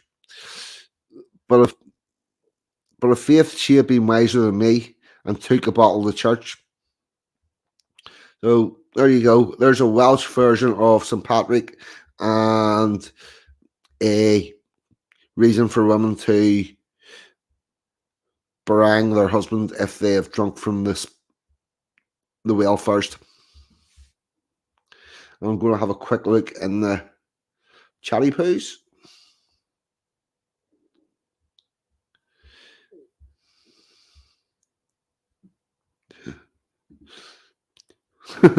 Sometimes that's hard to do.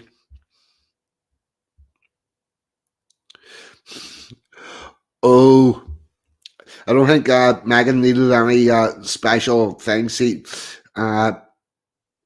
Megan had him trained before the wedding was done.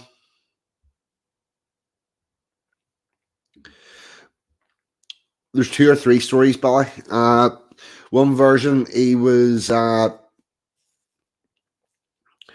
actually in most of the versions he came from Wales. There's one he came from Scotland, and there's a bit where he might have been taken to Ireland and then escaped and learned the church stuff, and then came back of his own accord. It's having said that, the biggest thing about St. Patrick is he's not actually a saint. He was never canonized by the chapel.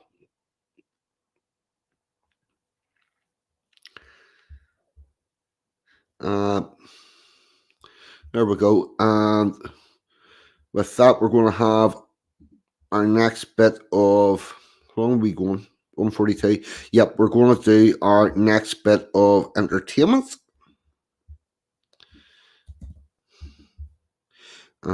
Timestamp 250.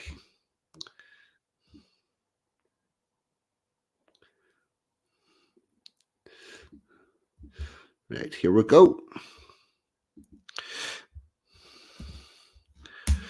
And it's another wee trip to Nature Circus. We're going to see, this is the same but slightly different.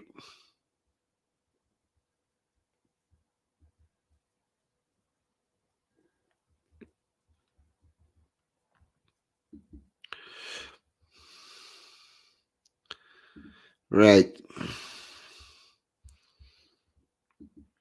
Why is that?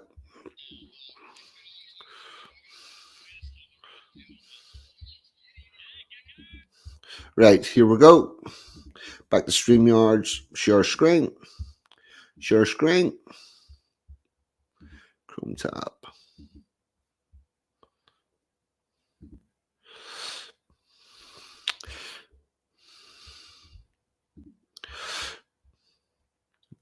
Right, here we go. A little bit of Nature Circus, and we've got the contraptions, and we're doing tricks on them this time. So let's have a wee go at this. Well, here goes the Hill Willies, and this is. Finally get to do it! Finally get to do it! Yeah. I've been doing this from the get-go, so. From the get-go. Knowing this is where the shows are going. Let's go. Why is this buffering? I'm nervous as well, to be honest. Try world first on a tricycle. Front flip, no handle. Let's go. You got it. Again, you Newcastle for the first time ever. Next, that was the track. Here we go. Can I get some energy for Rocket Wheel?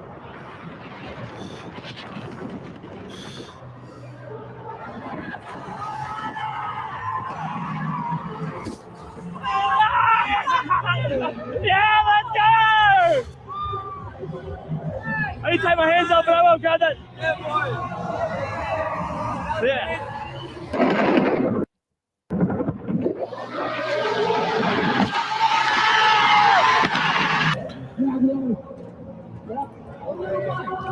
Go on, Holly.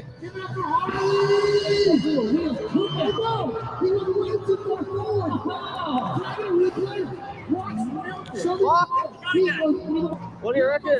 Do I roll in? You got it. Just roll over. Just roll like this. All right, but we're 1 out of 2. Next up, we got another world's first. But it's on a goat.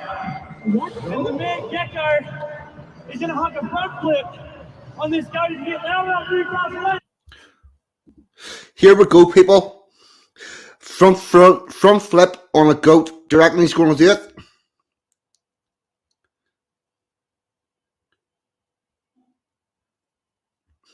Yes, he's riding a goat.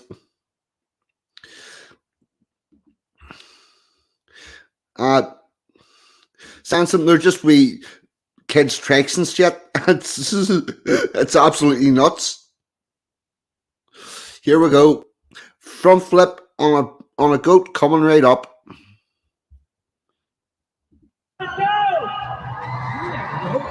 Right, you got it. Let's go. You got it. Let's go, Harley.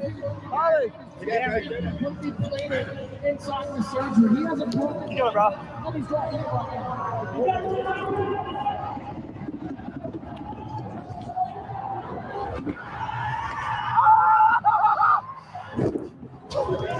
Oh my God! It fucking worked! It fucking worked! I need to put my shoulder down here, man. Holy shit, it fucking worked! Oh, fuck! Bro, I was like, I'm not making it! Showing me a tear. Bro, oh, well done, bro. Well done. Oh my fucking God, it worked. Dude. I was gonna take my hands off and I was like, nah, just fucking do it, Ronnie. That's awesome, dude. Good work. That's a weldie. Come on, Harley! Harley, you're up, bro. A whole lot of records with the goat, but that looks good. Look, oh, you chill. I'm gonna talk it up. He had it from the get-go. All right. Now the next one, this is the specialty. So we have the couch. You seen it jump. Okay. Here we go. We're going to attempt a backflip, an armchair, a lounge chair. What do you reckon? Is this a yes or a no?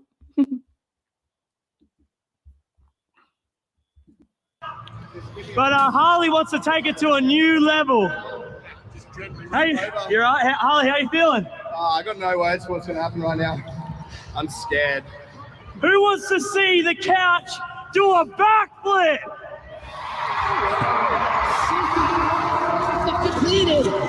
Just chill. Take your time. You good? 4 jumps. We're going to count you in. You tell me when I'm going to get him G'd up, bro. Can you please send somebody to come back to the ramp? And just let me Yeah. give me a little tug. 3, 2, 1. Oh, Harley, you got this. Register with BP Me Rewards and get £5 worth of points to put towards fuel or spend in store.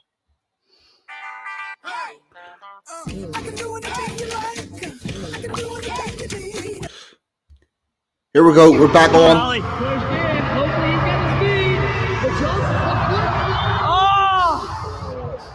Oh, that's all right. Here. This is what happens when you roll. We need to maybe do it bigger.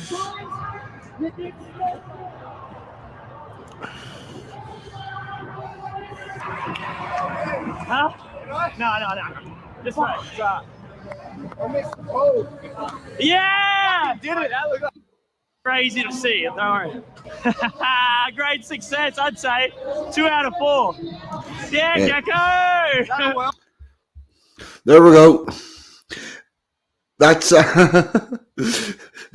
all the contraptions for this week. To be fair, they have actually managed to backflip that sofa chair before.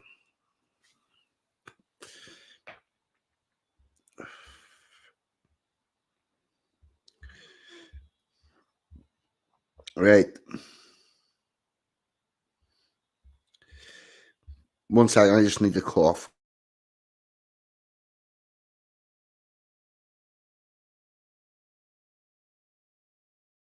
Nah. Yes.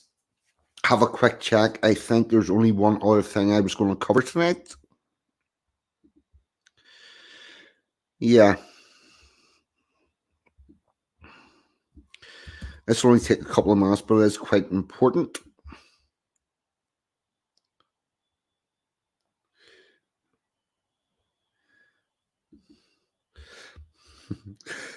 Glad you enjoyed it. Oh, you're totally allowed to laugh at that. That was funny as fuck.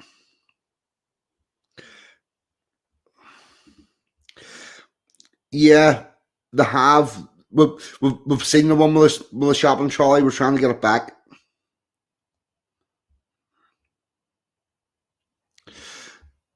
Yes, but we've got a thing to look at before we get to there, Edmund. But you are on the very right track. Uh-huh.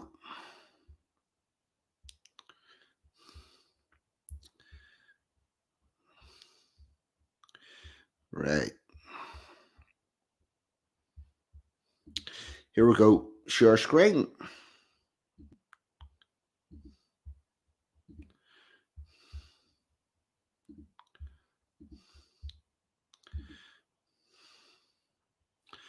Let's see what this is looking like on the screen.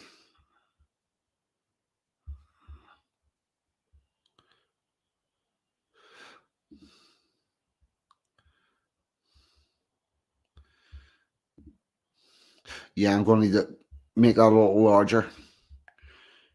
Zoom out in. Zoom out in again. Yep. That's all good. Yeah, Rags, you missed the contraptions. You missed somebody doing a front flip on a toy goat that had wheels put on it. But anyway, this is what's happening in the Republic of Ireland last week. This guy here, Columba McVeigh, trying to find his body. And bear in mind, this happened the same week that the next thing that we're going to talk about happened.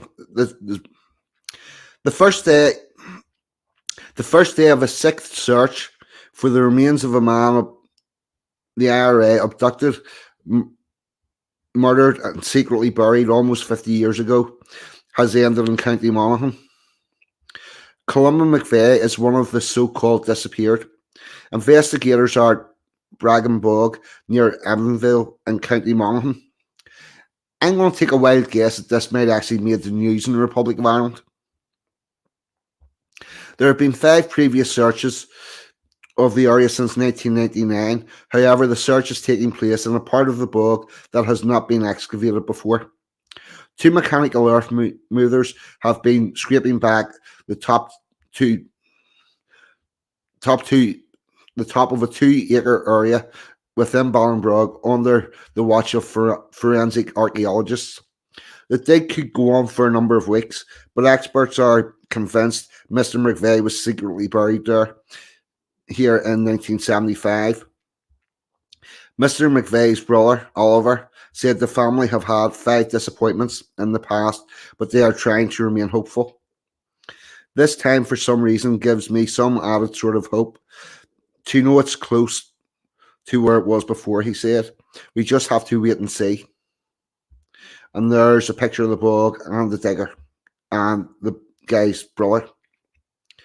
The actor James Nesbitt, who was also at the scene of the fresh search, Mr. Nesbitt, who is a patron of the victims' charity Wave, said he was asked to come by the McVeigh family.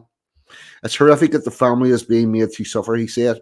They are victims and they just want to bring Columba home. Their mother's dying wish was that they would find the body so Columba could come home and be put in a grave beside his daddy. The wish is now that his body may be brought home and be put in a grave beside his mummy and daddy. The new search, concluded by the Independent Commission for the Location of Victims' Remains, concentrates on a 2-acre site, part of which is covered by forest. It involves a highly experienced team of contractors and archaeologists. John Hill of the ICLVR investigator, who will be coordinating the operation, he said, I can't put a time frame on the search, but obviously we would hope to see success in phase 1. In terms of how the search will progress, much will depend on the weather and the state of the bog as we move through the autumn. The bogland has been iced by heavy rain, and you sink in as you walk out from the stone road and to the area being excavated. 2 diggers are resting in a huge metal plates to avoid their tracks becoming trapped in the wet earth. They are working the soil under the watchful eye of forensic archaeologists hired for the job. This part of the bog has never been excavated in any of the previous 5 searches, and the work could go on for several weeks, but it's dependent on the weather. There is confidence that Mr. McVeigh's remains lie somewhere within this land, but finding them is not a straightforward exercise. Well, do you know what? It would be a very fucking straightforward exercise if the people who abducted him, tortured him, murdered him, and buried him would simply say, this is where we put him. How can you how many bodies do you need to have buried somewhere that you start forgetting where you put them? The last search for Mr. McVeigh took place in 2019. So far, a total of 21 acres have been examined. Mr. McVeigh from Dartmoor, County Tyrone, was 19 years old when he didn't disappear. He was abducted, tortured, murdered, and buried.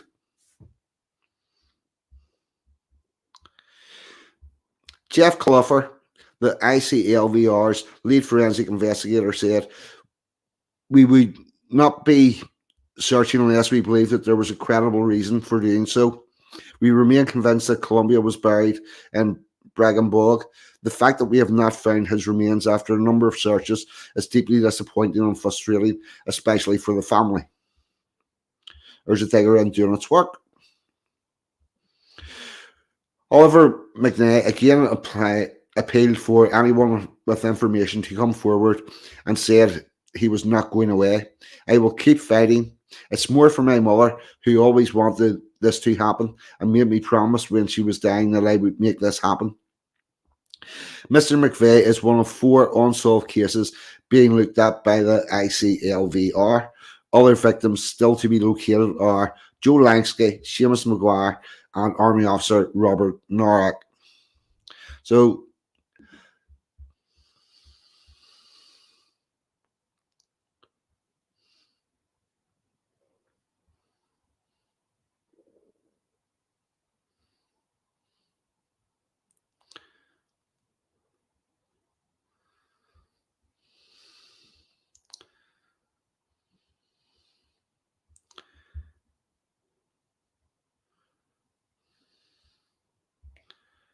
nah, that's what was happening last week. And there's another thing that happened last week. The Republic of Ireland women's football team played a match against Scotland, and the result of that match meant that they qualified for the next Women's World Cup. And When they finished the match, they went back in their changing rooms, and as many football teams did, they had a celebration. Now, bear in mind, I get that these people are young. I get they probably don't have all the information. But I do think it might have been on the news that there was a dig going on trying to find out where some of the IRA had buried and are refusing to give a location to. And this is what they did in the change room after the match. Graffiti on the wall. I say graffiti on the wall. Ooh, ah, up there, I say, ooh, ah, up there. Ooh, ah, up there, I say, ooh, ah, up there. I say graffiti.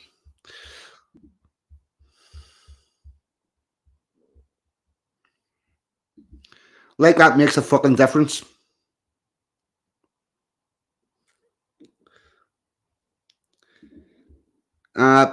So that's the women's football team. Exactly. What the actual fuck? For those of you that aren't familiar, the chant "Ooh, ah, up the ra" means they support the Irish Republican Army. Graffiti on the wall. I say graffiti on the wall. Ooh, ah, up there, I say, ooh, ah, up there. Ooh, ah, up there, I say, ooh, ah, up there. Now, see, here's the thing. Here's the other thing. Along with those girls, young women, were all the coaching staff. And the coaching staff know exactly what's going on there. And the management know what's going on. And this is just showing that support for the Irish Republican Army has been normalised within the Irish community.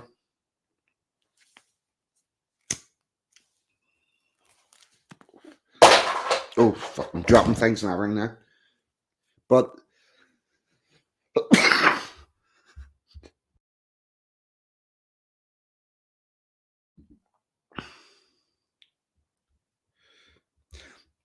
that was the Ireland women's football team that just qualified for the World Cup.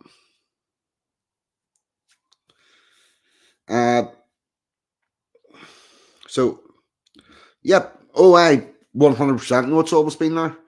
But they try to pretend that it's not, but it's seeping out. And I think the only thing that was unusual about that,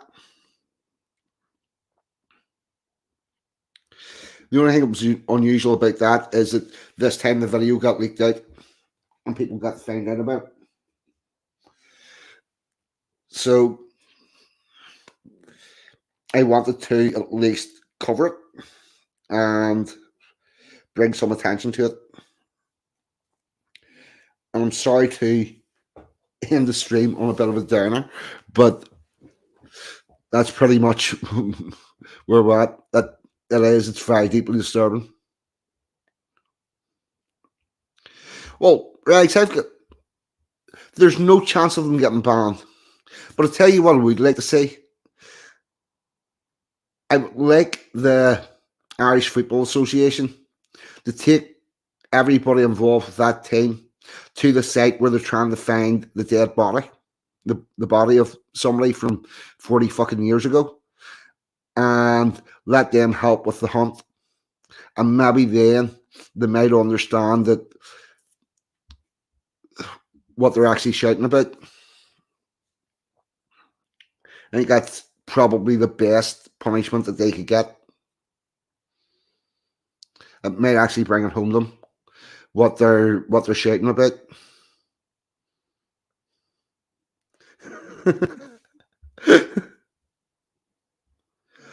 Anglo, thank you very much. Thank you very much.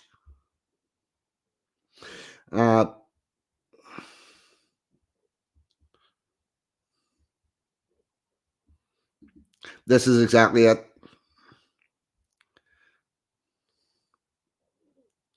You know, apparently they've come out and apologized to it, and apparently the worst thing that's going to happen to them, in all probability, is people say mean words about them on the internet. But I think there's a need for education there. And yes, I'm sorry to end it on such a downer. Actually, I'm going to. Yep, I know what I'm going to do. We're going to go to. Yep, we're going to have a quick, strange sport to lift the mood, and then I'm going to bugger off out of here.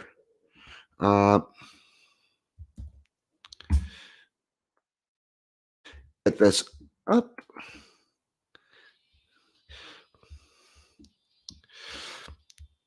Just have to get past the advertisements. And then get everything lined up.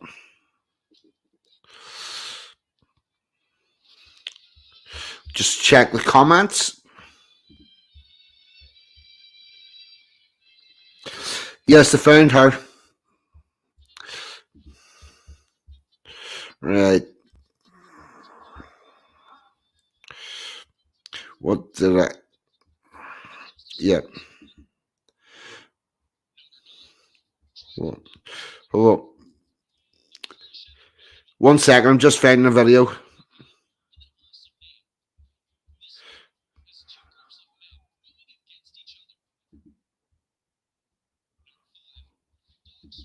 Yep, here we go. We've got it.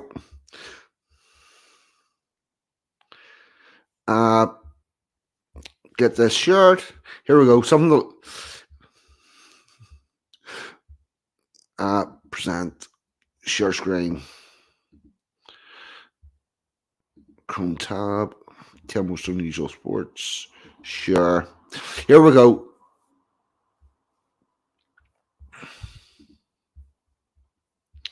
Yes. Surfing. The world's coolest sport just got real for dogs. Historically, surfing dogs have been documented as early as the 1920s. Shortly after, competitions and exhibitions that feature surfing dogs have popped up in various coastal areas around the United States.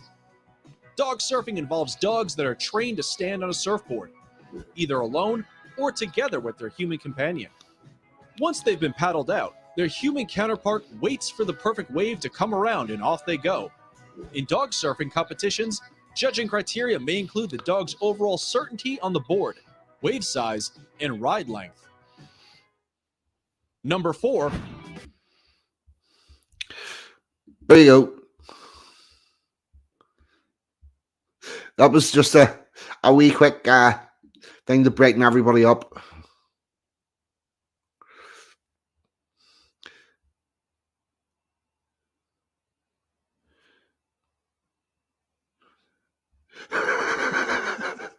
Charlie don't surf, but Labradors do. That's exactly it. Right, here we go. And now I'm going to get the actual outro. YouTube. We're going with...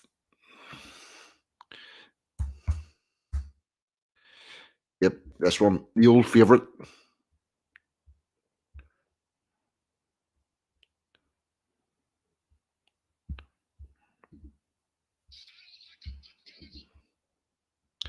Here we go. Just getting this lined up.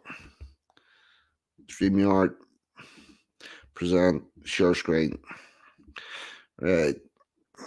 Get this going, and I will put up the comments. Yep. Here we go. I don't like them putting chemicals in the water that turn the friggin' frogs gay. Do you understand that? Turn the friggin' friggin' frogs gay. Serious crap gay. Frogs, friggin' frogs. It's not funny. I'm gonna say it real slow for you. Gay. Frogs.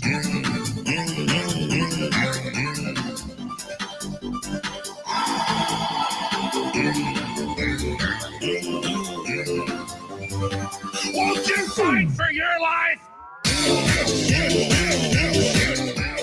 Gay. Frogs, friggin' frogs. I don't like a frog. Gay. Friggin' frogs. Frogs. Friggin' frog crap. Won't you fight the frogs? It's not funny. I'm gonna say it real slow for you. Frogs.